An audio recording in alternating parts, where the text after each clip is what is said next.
नमस्कार भाई लोग। आज हम बात करने वाले हैं उत्तर प्रदेश का जनरल इंट्रोडक्शन, सामान्य परिचय और इन सभी चीजों के बारे में बात करेंगे। देखो, उत्तर प्रदेश का सामान्य परिचय और राष्ट्रीय उद्यान एंड पक्षी अभयारण्य। ये देखो, उत्तर प्रदेश के लिए उत्तर प्रदेश लेखपाल का जो आपका एग्जाम है वो 21 मई को लगा हुआ है, उसके लिए बहुत ही कारगर साबित होने वाला है। और ये मैं खुद के हैंड रिटन नोट्स हैं, तो कृपया इस चीज का ध्यान रखना है। ये मेरे खुद के हैंड रिटन नोट्स हैं, तो आप अच्छे से इन चीजों को देखिए। तो बिना कुछ देरी के स्टार्ट करते हैं। अगर हम पहली स्लाइड देखते हैं तो हम किसमें क्या देखेंगे, मूल जानकारी देखेंगे किस उत्तर प्रदेश की। ओके, तो हम उत्तर प्रदेश के बारे में बात कर रहे हैं। देखो, अगर हम इसकी स्थापना के बारे में बात करें तो इसकी स्थापना 24 जनवरी 1950 को हो गई थी। जो इसकी राजधानी है वो है लखनऊ। ये उत्तर प्रदेश सबसे बड़ा राज्य है किसके आधार पर? जनसंख्या के आधार पर। जनसंख्या के आधार पर उत्तर प्रदेश सबसे बड़ा राज्य है इंडिया का। ओके, अब हम इसका क्षेत्राधिकार देखते हैं कि इसका आकार है, जो साइज है वो कैसा है। अगर हम लंबाई की बात करते हैं, मतलब पूरब से पश्चिम तक, है ना, पूरब से पश्चिम तक इसकी लंबाई कितनी है? 650 है। अगर हम वहीं उत्तर से दक्षिण की बात करते हैं तो उसकी लंबाई कितनी है? 240 है। ठीक है। हम एजुकेशन कुछ इंस्टीट्यूशंस की बात करते हैं तो जो पहला विश्वविद्यालय था वो इलाहाबाद विश्वविद्यालय था, जिसकी स्थापना 1887 में बन गई थी, हो गई थी।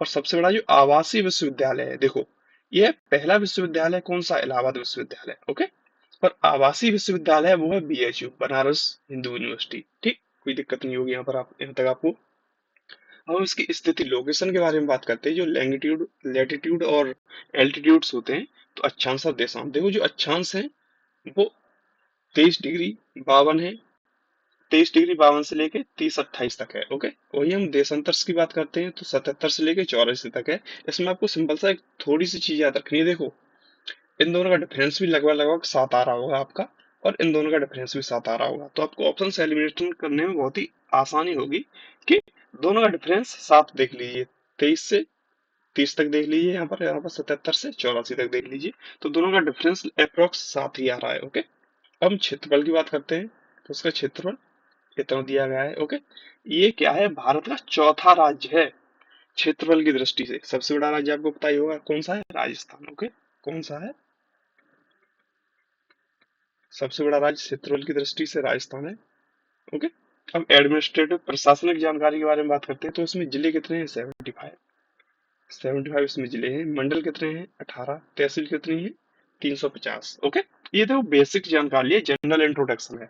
अगर हम सिर्फ लैंग्वेज की बात करेंगे, इसमें लैंग्वेज कौन कौन सी बोली जाती है, तो देखो, सबसे ज्यादा हिंदी बोली जाती है, और जो द्वितीय भाषा बोली जाती है वो कौन सी है? उर्दू।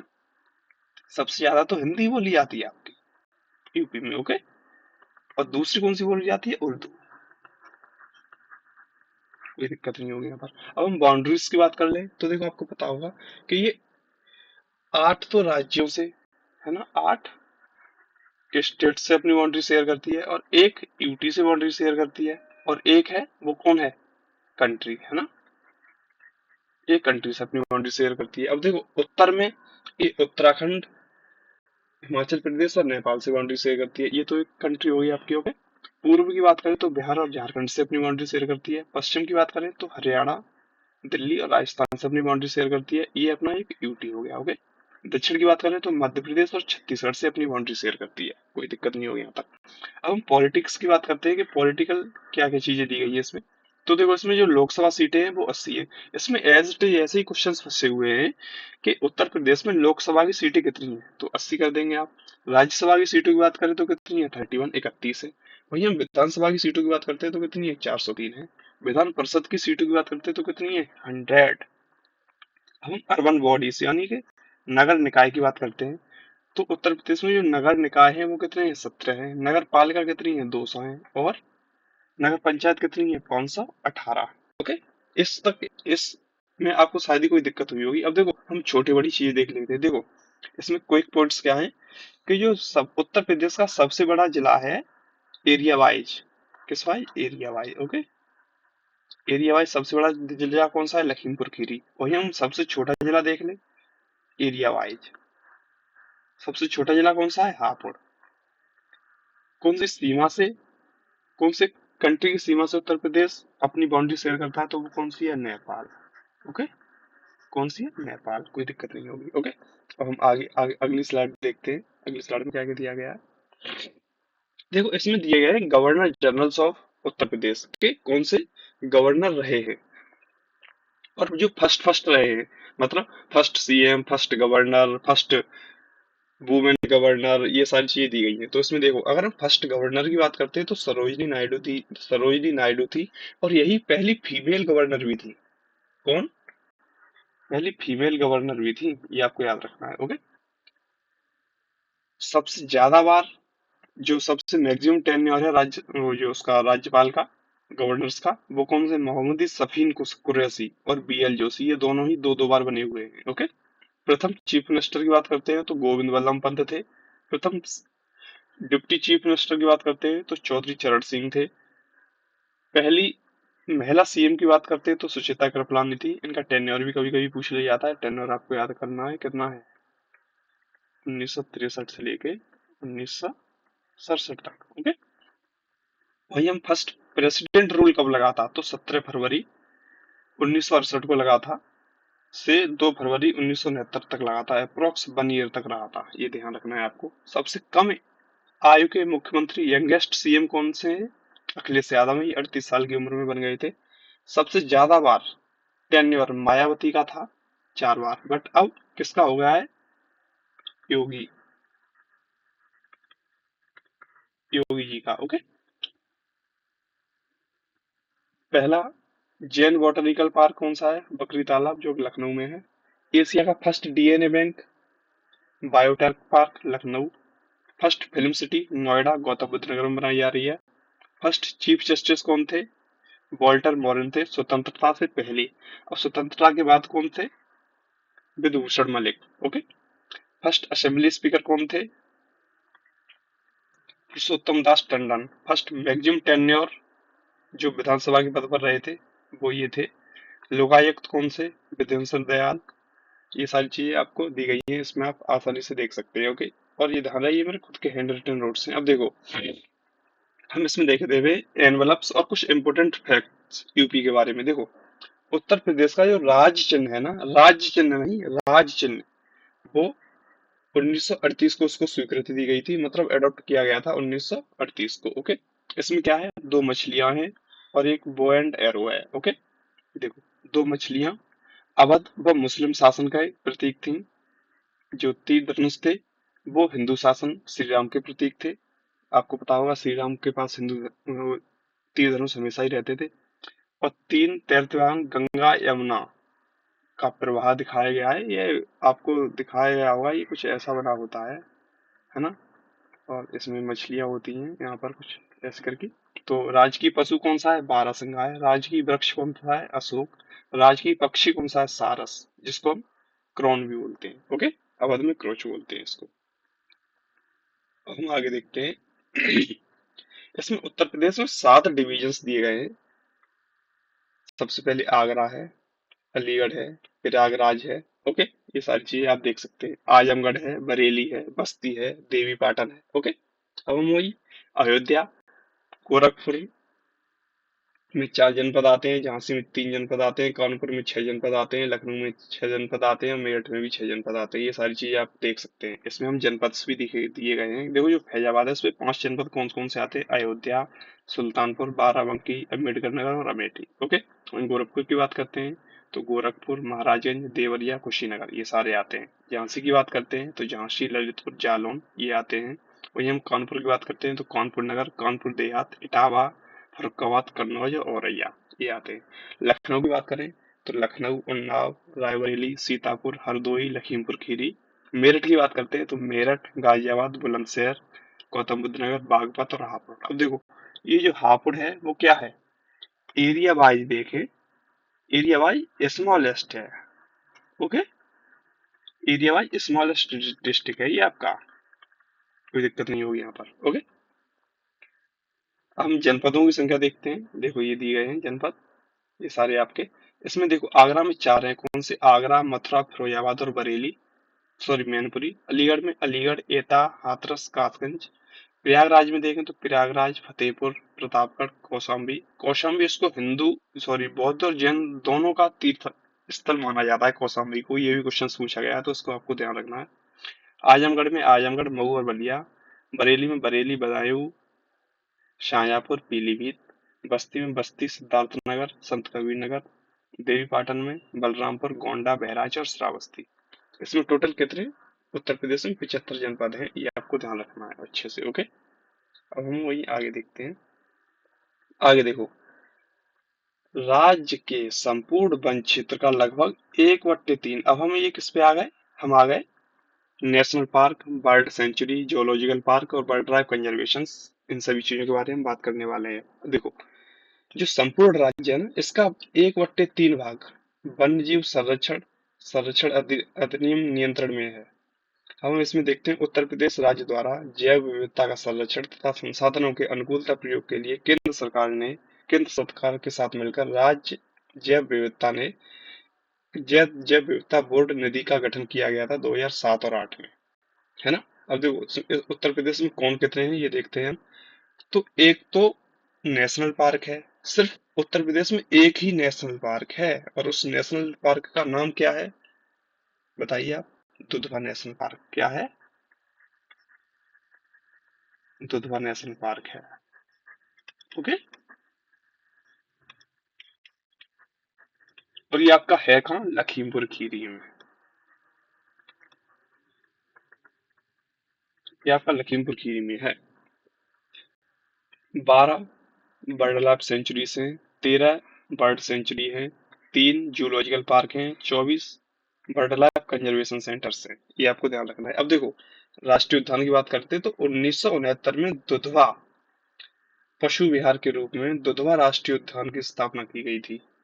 1977 में राष्ट्रीय उद्यान का दर्जा दिया गया था, और ये एकमात्र उत्तर प्रदेश का राष्ट्रीय उद्यान है, यानी कि नेशनल पार्क है। ओनली एक, कौन सा, दुधवा नेशनल पार्क, जो कि आपके लखीमपुर खीरी में स्थित है। लखीमपुर खीरी और पीलीभीत दोनों की बाउंड्री पर स्थित है। इसकी इसका जो क्षेत्रफल है वो 490 वर्ग किलोमीटर स्क्वायर है। इसकी स्थापना बारहसिंगा व शेर जैसे दुर्बल दुर्लभ प्रजातियों की संरक्षण के लिए की गई थी।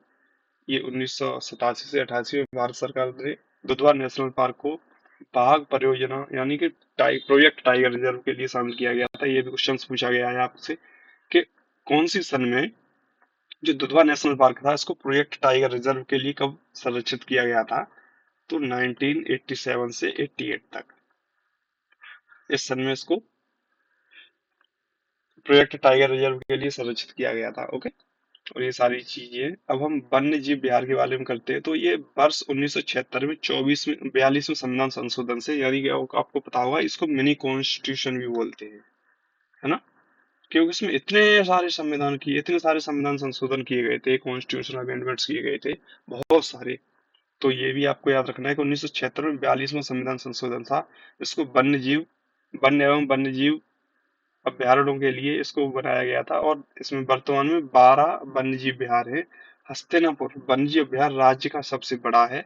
ओके, वन्यजीव अभ्यारण्य राज्य का सबसे बड़ा है, और सबसे छोटा कौन सा है, स्वामी हरिदास। ओके, अब हम आगे देखते हैं। आगे देखो, वन्यजीव अभ्यारण्य है, ये 1976 में बनाया गया था, ये आपको पता है। सबसे 12 इसमें है टोटल। हस्तिनापुर वन्यजीव अभ्यारण्य सबसे बड़ा है।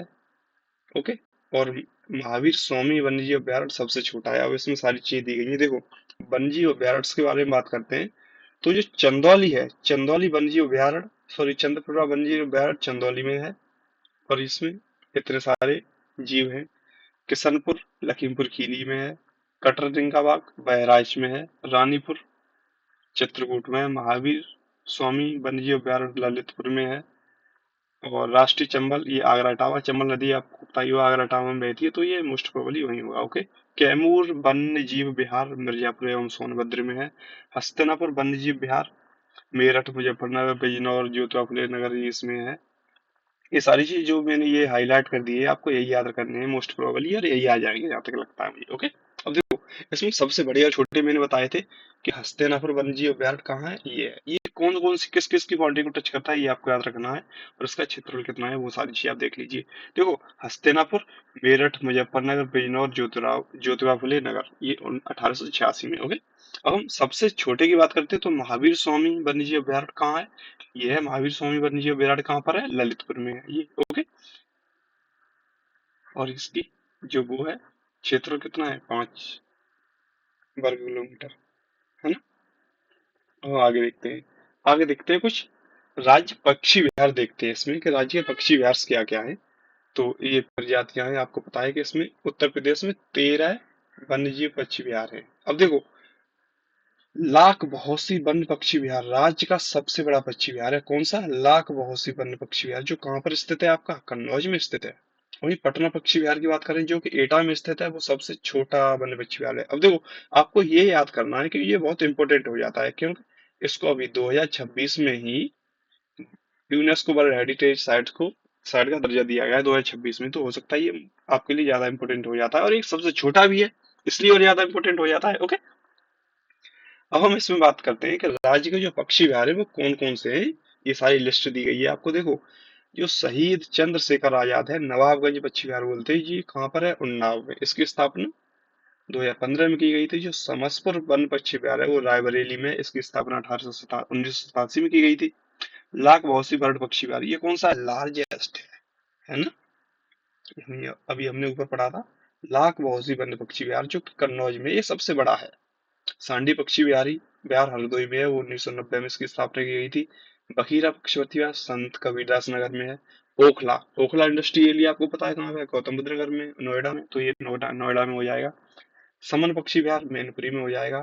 पर्वता अगरा पक्षी विहार ये बिहार गोंडा में हो जाएगा। मतलब ये बाउंड्री पर ही है, तो आप देख सकते हैं यूपी में ही लग जाता है। विजय सागर पक्षी विहार महोबा में है, हमीरपुर। इसकी स्थापना 1990 में की गई थी, और यहाँ पर इसका क्षेत्रफल भी दिया गया है, आप इजीली देख सकते हैं। पटना पक्षी विहार कहाँ पर है? एटा में। ये मैंने बोला बताया आपको, मोस्ट इंपोर्टेंट हो जाता है। इसकी स्थापना 1991 में की गई थी, क्योंकि उसको अभी भी अभी 2026 में ही बर्ड हेरिटेज साइट का दर्जा दिया गया है, तो इसलिए ज्यादा इंपॉर्टेंट हो जाता है। और देखो, इसमें सबसे बड़ा कौन सा, और ये सबसे छोटा भी है। अब हम सबसे बड़ा की बात करें, लाख बहोसी कहाँ है? लाख बहोसी पक्षी अभ्यारण्य कन्नौज में है। वहीं पटना पक्षी अभ्यारण्य कहाँ पर है? एटा में। इसकी स्थापना 1991 में की गई थी, और लाख बहोसी की कितने में? 1988 में की गई थी, है ना। तो इन दोनों में आपको कोई दिक्कत नहीं होगी, क्योंकि देखो इसका एरिया कितना है? 80 वर्ग किलोमीटर। और इसका कितना है? एक ओनली। तो पटना पक्षी विहार सबसे छोटा है। इसको वर्ल्ड हेरिटेज साइट का दर्जा दिया गया है 2026 में। तो ये आप आसानी से देख सकते हैं, है ना। अब हम आगे देखते हैं, आगे क्या है। अब देखो, इससे रिलेटेड कुछ क्वेश्चंस आ जाते हैं, हम क्वेश्चंस को करेंगे और देखेंगे क्या हमने जो चीजें की थी वो हमारी माइंड में सेट हुई है कि नहीं हुई है। देखो, दुधवा राष्ट्रीय उद्यान उत्तर प्रदेश के निम्नलिखित में से किस जनपद में है? तो मैंने बताया था ये सबसे बड़ा है ना। बताया था मैंने ये सबसे बड़ा है। तो ये कहाँ पर है? लखीमपुर खीरी में है। तो आपका राइट आंसर कौन सा हो जाएगा? लखीमपुर खीरी। चंद्र प्रभा वन्य जीव अभ्यारण्य उत्तर प्रदेश के किस जनपद में है? वो कहाँ पर है? चंद्र प्रभा। देखो, चा से चंदौली, चंद्र प्रभा चंदौली। ओके, कोई दिक्कत नहीं है। लखीमपुर खीरी में कौन सा है? दुधवा नेशनल पार्क है ना। और ये एकमात्र नेशनल पार्क है यूपी का,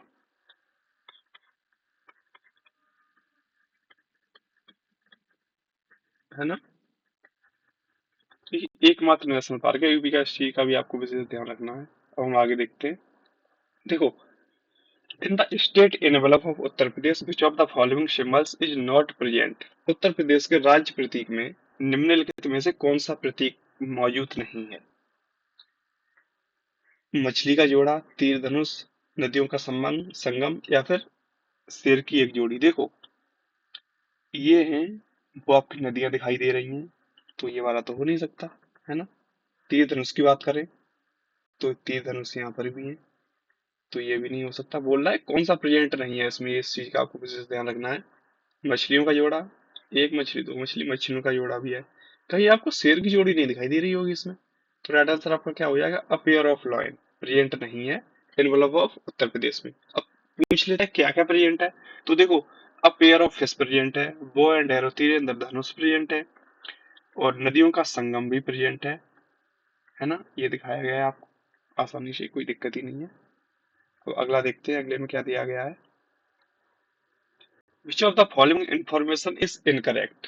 कौन सी इंफॉर्मेशन इनमें से इनकरेक्ट है? मैंने बताए थे कि उत्तर प्रदेश में राज्य पशु क्या क्या है, और राष्ट्रीय पुष्प क्या है, ये सारी चीजें मैंने बताई थी। ओके, तो देखते हैं इसमें।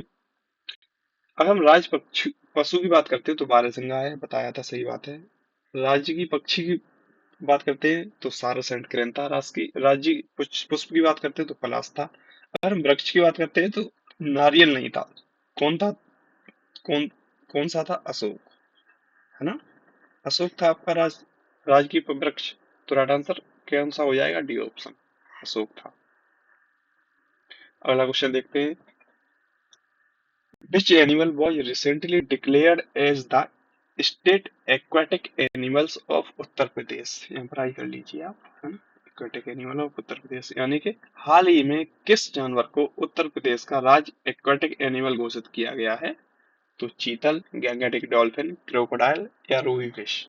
तो आपका राइट आंसर हो जाएगा कौन सा?